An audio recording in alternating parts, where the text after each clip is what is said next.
পড়াশোনার পাশাপাশি রাস্তার পাশে ফুটপাতে ফুড কার্ট দিয়ে মাসে প্রায় ১.৫ লাখ টাকা আয় করছেন ফরহাদ ইমতিয়াজ। একটি দোকান থেকে মালিক হয়েছেন ৩টি দোকানের। বিশ্ববিদ্যালয়ে লেখাপড়ার পাশাপাশি ফুটপাতে ব্যবসা করে সবার ভালোবাসাও অর্জন করে নিয়েছেন এই তরুণ।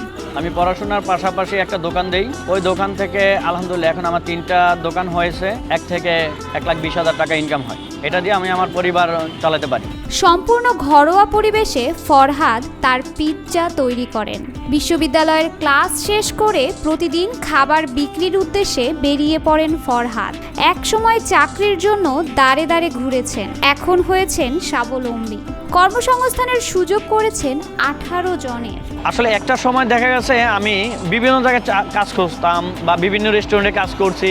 এক জায়গায় 6 মাস 1 বছর করে কাজ করে অনেক সময় দেখা গেছে অনেকের কথাও ভালো লাগতো না, তো ওইখান থেকে চেঞ্জ করে আবার আরেক জায়গায় যেতাম। তো ওইটাই চিন্তা ভাবনা করে মনে করেন যে আমি একটা ফুড কার্ট দিয়েছি। এখন আমার কাছে মিনিমাম 18 জন লোক কাজ করে, এটা একটা ভালো লাগে। পিৎজার ডোয়ের উপরে দেয়া হচ্ছে চিকেন, মিটবল, মাশরুম, ক্যাপসিকাম সহ বিভিন্ন ধরনের মশলা।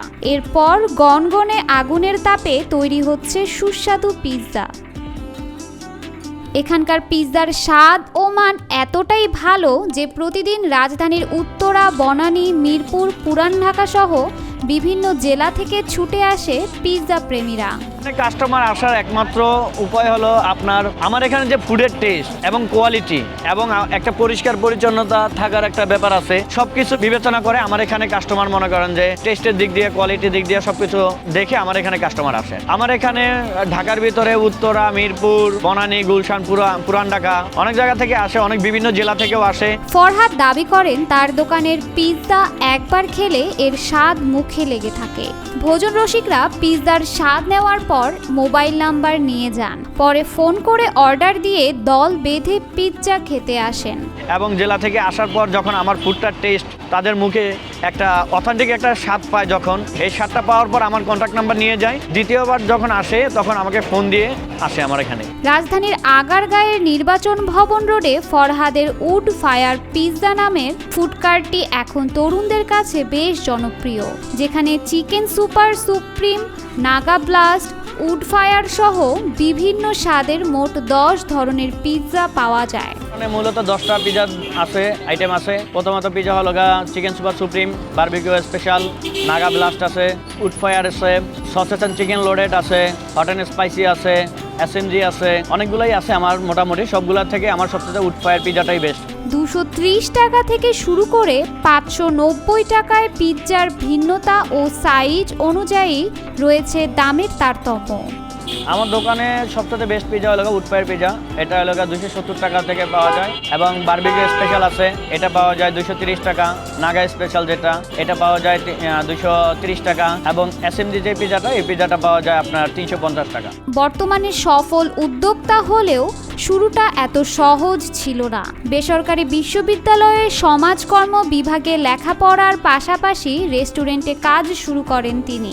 আসলে যখন আমি লেখাপড়া করে চাকরি খুঁজছি এবং চাকরি করার জন্য ওইখানে গেছি, তাদের অ্যাটিটিউড, তাদের ব্যবহার আমার কাছে আসলে অতটা ভালো লাগে না। তারপরও আমি নিজেকে ওইখানে একটা ইনকাম করে ফুড কার্ট দেওয়ার জন্য যে অর্থটা প্রয়োজন, ওই অর্থটা জোগানোর জন্য আমি ওইখানে ছিলাম। এবং যখন আমার এই অর্থটা হয়েছে তখন আমি ওইখান থেকে চাকরি ছেড়ে এসে আমি একটা ফুড কার্ট তৈরি করছি। রেস্টুরেন্টে ভালোভাবে কাজ করলেও মালিকদের খারাপ আচরণের কারণে চাকরি ছেড়ে নেমে পড়েন উদ্যোক্তা হওয়ার আশায়। 4 বছর আগে মাত্র 1.5 লাখ টাকা দিয়ে শুরু করেন ব্যবসা। শুরু করলেও এখন মালিক হয়েছেন 3টি দোকানের। মাসে আয় করছেন প্রায় 1,20,000 টাকা। ওখানে মনে করেন যে ওনাদের যে ব্যবহার, কথাবার্তা, এটা আসলে আমার কাছে ভালো লাগতো না লাগার কারণে আমি নিজে থেকে একটা চিন্তা ভাবনা করতাম যে একটা ফুড কার্ট দেবো আর কি। ওইখান থেকে একটা ফুড কার্ট নিয়ে আইসা আলহামদুলিল্লাহ এখন আমি 3টা প্রতিষ্ঠান দিয়েছি, 3টা দোকান নিয়েছি। এখানে আমার 18 জন কর্মচারী আছে, ওরা কাজ করে, ওদের পরিজন নিয়ে আছে। আলহামদুলিল্লাহ ভালোই চলতেছে ওনারা। তবে ফরহাদের পরিবারের ইচ্ছা ছিল ছেলে লেখাপড়া শেষ করে চাকরি করবে, কিন্তু পরিবারের সেই ইচ্ছার বাইরে গিয়ে শুরু করেন এই ব্যবসা। এখন পরিবারের কাছেও ফরহাদ সফল তরুণ উদ্যোক্তা হিসেবে সম্মানিত। আমাকে প্রথমে আমার পরিবার সাপোর্ট করে নাই, কারণ তাদের চিন্তা ভাবনা ছিল যেহেতু আমি লেখাপড়া করছি এবং মাস্টার্সে আসি, পরীক্ষা যখন দিতেছি। আমি যেহেতু একটা চাকরি নেই, একটা সরকারি চাকরি নেই, আমার কখনো চাকরি করার ইচ্ছা ছিল না। আমার এই ছিল যে আমি একটা উদ্যোক্তা হব। আমি আলহামদুলিল্লাহ উদ্যোক্তা, একটা ব্যবসার যেহেতু উদ্যোগ নিয়েছি এবং উদ্যোক্তা হয়েছি, এখান থেকে আমার 3টা ব্যবসা হয়েছে। এখন আলহামদুলিল্লাহ আমার পরিবার আমাকে অনেক সাপোর্ট করে।